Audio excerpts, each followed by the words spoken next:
commence maintenant à étudier le mouvement d'un corps dans un système cartésien X ou Y. Donc tout d'abord, on doit étudier la première caractéristique, c'est le vecteur position. Donc avant d'étudier cette caractéristique, il faut mentionner que dans toute notre leçon, l'objet étudié sera modélisé par un point. Ça veut dire ici, s'il y a une voiture qui se déplace, ou bien n'importe quel corps qui se déplace, on doit l'assimiler à une particule, et cela pour simplifier notre étude. Donc, comment déterminer la position d'un corps à un certain instant? Par exemple, si vous avez un chat qui se déplace sur cette trajectoire qui est curviligne, comment on peut déterminer la position de ce corps par exemple, à l'instant t0, à l'instant t1, à l'instant t2? Pour faire cela, donc, on regarde maintenant d'une vue de haut. On prend par exemple cette particule qui se déplace suivant une trajectoire curviligne. Pour étudier le mouvement de cette particule, de ce corps qui se déplace, tout d'abord, on a besoin de déterminer un système, de tracer un système comme référence. Ce système dans notre étude sera le système X ou Y, qui admet comme vecteur unitaire I et J. Donc, dans ce cas, lorsque le corps se déplace, le vecteur position sera défini par, c'est le vecteur qui relie l'origine O à la particule M. Par exemple, à la date T0, si le corps était à cette position en ce point, donc la position sera déterminée par le vecteur OM0. C'est le vecteur qui joint l'origine vers le point considéré à l'instant T0. Maintenant, à l'instant T1, ce sera le vecteur OM1. À l'instant T2, ce sera le vecteur OM2. Donc, on remarque que chaque point admet des coordonnées X et Y pour déterminer précisément la position de l'objet à un certain instant bien déterminé. Cela nous donne que le vecteur position R égale OM, donc en physique le vecteur position est noté par R, et il est égal à OM, le vecteur qui joint l'origine au point considéré. Il est donné par R égale XI plus YJ. Donc ce sont les coordonnées de ce vecteur, mais en prenant comme remarque que X et Y sont appelées équations paramétriques, ce sont les équations qui dépendent du temps. Car on remarque dans cette figure, chaque fois que le temps varie, chaque fois que X varie et Y varie. Donc avec le temps, X et Y ne restent pas constants. C'est pour cela on a X fonction du temps et Y encore fonction du temps qui sont appelées les équations paramétriques. Comment chercher la valeur de ce vecteur?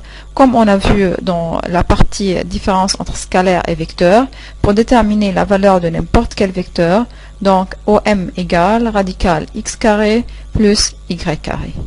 Prenons comme exemple, si le corps à T0 admet les coordonnées 0,5, x0 égale 0,5 et y0 égale 1,5, donc le vecteur position de ce corps sera donné par R0 égale OM0 égale 0,5i plus 1,5j. Et sa valeur, c'est radical x carré plus y carré, donc ce sera égal à 1,58 mètres selon notre étude. Revenons maintenant à la figure lorsque le chat se déplace. On remarque que la même chose pour étudier n'importe quel mouvement, le vecteur position sera déterminé de la même manière. Tout d'abord, il faut un repère, ça veut dire un axe, un système X ou Y. Deuxièmement, on continue après avoir le système.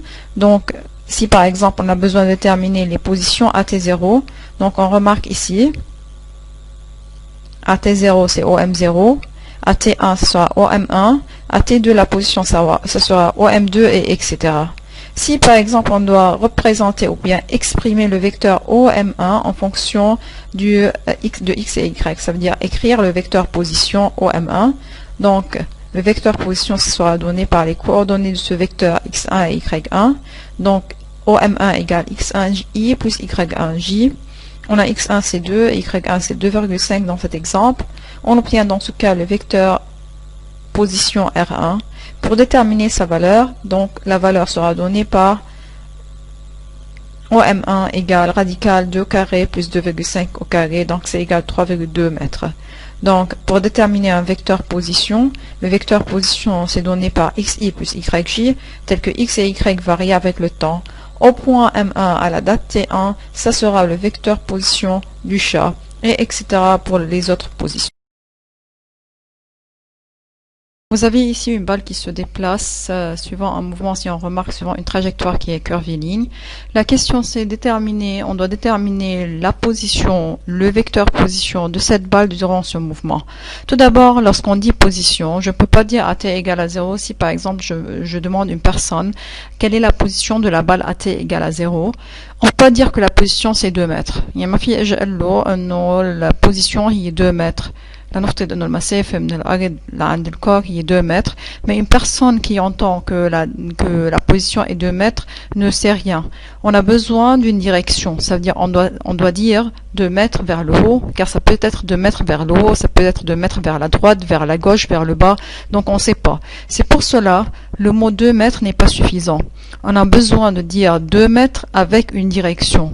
Lorsqu'on dit valeur et on ajoute direction, ça veut dire on parle d'une position. C'est pour cela on a appelé la position, c'est pas seulement position, on l'a appelé vecteur position. Ça c'est pour nous donner la direction, la direction, le sens et encore la valeur. Donc maintenant, là vous avez cette balle qui se déplace selon cette trajectoire et on doit déterminer sa position en plusieurs points. Donc on prend par exemple, on nomme par exemple les points suivants. Vous avez M0, M4, M10 et M13. Et maintenant la question, on peut nommer autres points, mais ça seulement pour simplifier la figure. Donc on prend par exemple ces points. Si maintenant je veux déterminer la position de la balle à T0, ça veut dire sa position M0. Donc pour déterminer une position, on a dit qu'on a besoin d'une direction. Et lorsqu'on a besoin d'une direction, ça veut dire on a besoin d'une référence fixe. Cette référence fixe dans cette partie, c'est la référence X, O, Y. Donc on a besoin d'un système X, O, Y pour nous donner la direction une fois suivant X et une autre fois suivant Y. Après avoir tracé le vecteur, le système X, O, Y, maintenant on peut déterminer les vecteurs position, les différents vecteurs position. Si on remarque par exemple ici le point M0, l'entrée par exemple il est à 2 mètres, يعني عندنا إيده صارت المسافة من الأوريجين من الأرض لعند هيدا الطابة c'est égal à 2 mètres. Donc dans ce cas, pour exprimer le vecteur, pour exprimer la position de M0, toujours نرجع l'origine. Ça veut dire maintenant dans ce cas, le vecteur position, c'est le vecteur qui joint l'origine fixe, l'origine du repère, vers le point M0. Donc ça sera le vecteur OM0. Donc la ken. Maintenant ici, le vecteur position, c'est le vecteur OM0. Pour maintenant exprimer ce vecteur, on a besoin d'une direction et sens. On remarque que ce vecteur est suivant Y, donc ça doit être suivant J. Et puisque la valeur c'est 2 mètres, donc le vecteur OM0 sera exprimé par vecteur position OM0 égale 2J. On va prendre maintenant un autre exemple, par exemple au point M10. Au point M10, si par exemple on dit que la balle s'est déplacée de 2 mètres vers la droite et puis elle s'est déplacée de 4 mètres vers le haut, يعني كان عندي هون 2 mètres وطلعت بعد 2 mètres لفوق فبيطلع عندي المسافة كلها ici c'est 4 mètres.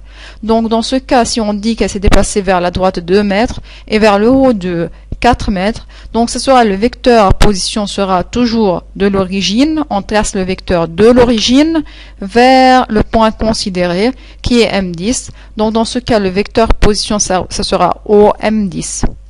Maintenant, pour exprimer ce vecteur en fonction des directions et sens, c'est-à-dire en fonction de I et J, donc on a dit qu'on a 2 suivant X et 4 suivant Y. Donc le vecteur sera donné par OM10 égale 2I plus 4J. Après avoir déterminé les vecteurs, on remarque ça veut dire quoi? Ça veut dire que X du point M10 c'est égal à 10 et Y du point M10 c'est égal à 4. Ça c'est sa position bien précise. هيك بنكون حددنا position précisément. وإلا لو أنا قلت par exemple الطابة هي على مسافة 2 mètres. Puis j'ai dit à مسافة كمان 4 mètres. طب كيف بعرف? Donc c'est pour cela on a toujours besoin des vecteurs I et J. Donc c'est pour cela on dit OM10 égale 2I plus 4J. Maintenant, si on a besoin de déterminer la valeur de ce vecteur, donc on a déjà vu que pour déterminer la valeur de n'importe quel vecteur en mathématiques, qu'est-ce qu'on fait? OM10 égale XI plus YJ. Donc sa valeur sera donnée par OM10 en valeur égale radicale de x carré plus y carré. Et comme ça, on aura déterminé la valeur. Et de la même manière, pour déterminer la valeur OM0, donc c'est radical x carré plus y carré. Comme ça, on aura déterminé le vecteur position, c'est qui est sous la forme xi plus yj, et encore sa valeur qui est sous la forme radicale x carré plus y carré.